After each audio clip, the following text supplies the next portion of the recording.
लाल किले के पास ब्लास्ट को 100 घंटे भी नहीं हुए थे कि श्रीनगर धमाके की आवाज से दहल उठा।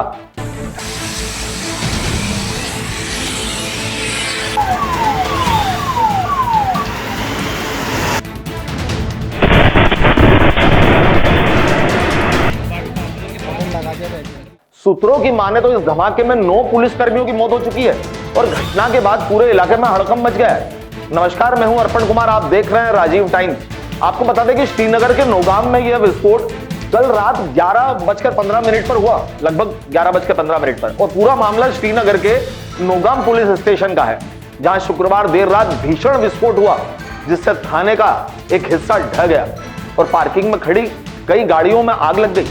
विस्फोट इतना बड़ा और भयानक था कि पूरा थाना परिसर धुएं से घिर गया और चारों ओर शव के क्षत विक्षत अवशेष बिखरे पड़े थे। अब आप सोच सकते होंगे कि कितना बड़ा घातक होगा यह हमला। प्रारंभिक जानकारी के अनुसार धमाके में पुलिस इंस्पेक्टर समेत 9 लोगों की मौत हो गई है और 24 पुलिसकर्मी घायल हुए हैं। ब्लास्ट इतना बड़ा था कि कई किलोमीटर तक इसकी आवाज सुनाई दी। विस्फोट उस समय हुआ जब एसएफएल की जो टीम है, मतलब फॉरेंसिक साइंस लैब की जो टीम है, वो पुलिसकर्मियों और तहसीलदार की मौजूदगी में अमोनियम नाइट्रेट आधारित विस्फोटक की जांच कर रही थी। यह विस्फोटक हरियाणा के फरीदाबाद से पकड़े गए सफेदपोश आतंकी नेटवर्क से बरामद किए गए थे। बताया जा रहा है कि गिरोह में शामिल कश्मीरी आतंकी डॉक्टर मुजम्मिल के ठिकाने से 360 किलोग्राम अमोनियम नाइट्रेट जब्त किया गया था, जिसका कुछ हिस्सा एसएफएल लैब में और कुछ नौगाम थाने के मालखाने में रखा गया था। इसी दौरान अचानक तेज धमाका हो गया। इसी बीच पुलिस ने इसे दुर्घटनावश हुआ विस्फोटक बताया है और किसी आतंकी हमले की संभावना से इनकार किया है। जम्मू कश्मीर पुलिस की माने तो यह विस्फोट पूरी तरह से एक हादसा है, इसमें किसी आतंकी कार्रवाई का कोई हाथ नहीं है और मामले की जांच जारी है और एसएफएल की टीम मलबे की वैज्ञानिक जांच कर रही है। धमाका कल रात करीब 11:15 पर हुआ। इसकी आवाज इतनी तीव्र थी कि 14 किलोमीटर दूर एसएमएचएस अस्पताल तक इसकी आवाज सुनाई दी है और थाने की इमारत का बड़ा हिस्सा धराशायी हो गया। आसपास की कई इमारतों की खिड़कियों के शीशे टूट गए। पार्किंग में खड़ी पुलिस और निजी गाड़ियां जलकर राख हो गईं। मलबा पूरे इलाके में फैल गया और आग की लपटें दूर तक दिखाई दे रही थी। दमकल की टीम करीब रात 11:45 पर मौके पर पहुंची और आग पर काबू पाने में जुट गई। धमाके के समय थाने की इमारत में डीएसपी रैंक के अधिकारी, एक तहसीलदार और लगभग 50 लोग मौजूद थे।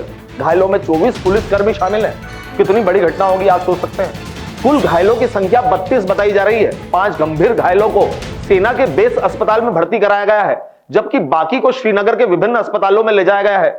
नौगाम थाना हाल ही में पकड़े गए जैश ए मोहम्मद और अंसार गजवात उल हिंद के सफेदपोश नेटवर्क से जुड़े हुए मामले की जांच का मुख्य केंद्र रहा है। अक्टूबर में इसी क्षेत्र में जैश के पोस्टर भी मिले थे। उसी के बाद बड़े नेटवर्क का खुलासा हुआ था। धमाके के तुरंत बाद SSP Srinagar, DIG central Kashmir range, IG Kashmir सहित पुलिस और सीआरपीएफ के वरिष्ठ अधिकारी घटनास्थल पर पहुंच गए थे। फिलहाल इलाके को घेर कर सुरक्षित कर लिया गया है। आइए देखते हैं धमाके को लेकर डीजीपी ने क्या बोला। During the investigation in FIR number 162 of the year 2025 of PS Naugam, a huge quantity of explosive substances, chemicals and reagents were also recovered from Faridabad on 9th and 10th of November 25. This recovery, like the rest of the recoveries which we have done, was transported and kept securely in the open area of Police Station Naugam. As part of the prescribed procedure, the samples of the recovery had to be forwarded for further forensic and chemical examination. On account of the voluminous nature of the recovery, this process was going on for the past 2 days, which means yesterday and day before, by the FSL team. Due to the unstable and sensitive nature of the recovery, the sampling process, the handling was being done with extreme caution, with utmost caution by the FSL team. However, unfortunately, during this course, last night around 11:20 p.m., an accidental explosion has taken place Any other speculation into the cause of this incident is unnecessary. In this unfortunate incident, 9 people have lost their lives. Reports के अनुसार forensic science laboratory मतलब FSL की team घटनास्थल से बरामद विस्फोटक पदार्थ की पिछले 2 दिनों से जांच कर रही थी। एक्सपर्ट का मानना है कि विस्फोटक अस्थिरता केवल हिलने डुलने या हैंडलिंग के कारण नहीं होती है। इसके पीछे तापमान में बदलाव, रासायनिक संरचना और कुछ विशेष तत्वों के संपर्क जैसी कई संवेदनशील परिस्थितियां हो सकती हैं। प्रारंभिक जांच में एक संभावना यह भी है कि पुलिस स्टेशन में जब्त किए गए 350 किलोग्राम अमोनियम नाइट्रेट को सील करने और उसे हैंडल करने की प्रक्रिया के दौरान कोई चूक हुई होगी, जिसके कारण यह विस्फोट हुआ। अमोनियम नाइट्रेट एक अत्यधिक संवेदनशील रसायन है। इसे संभालने में जरा सी लापरवाही भी भारी पड़ सकती है। दिल्ली ब्लास्ट का दर्द अभी भरा भी नहीं था कि श्रीनगर के नौगाम में हुए हादसे की खबर ने हिंदुस्तान के लोगों को अंदर से झकझोर दिया है। प्रश्न उठना लाजमी भी है कि देश में बार बार हो रहे आतंकी हमलों पर सरकार क्या कर रही है।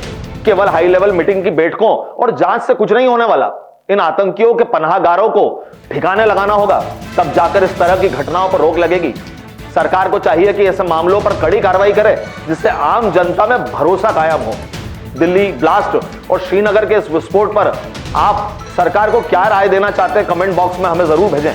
मुझे दीजिए इजाजत, कल फिर मुलाकात होगी आपसे। तब तक के लिए जय हिंद, जय भारत।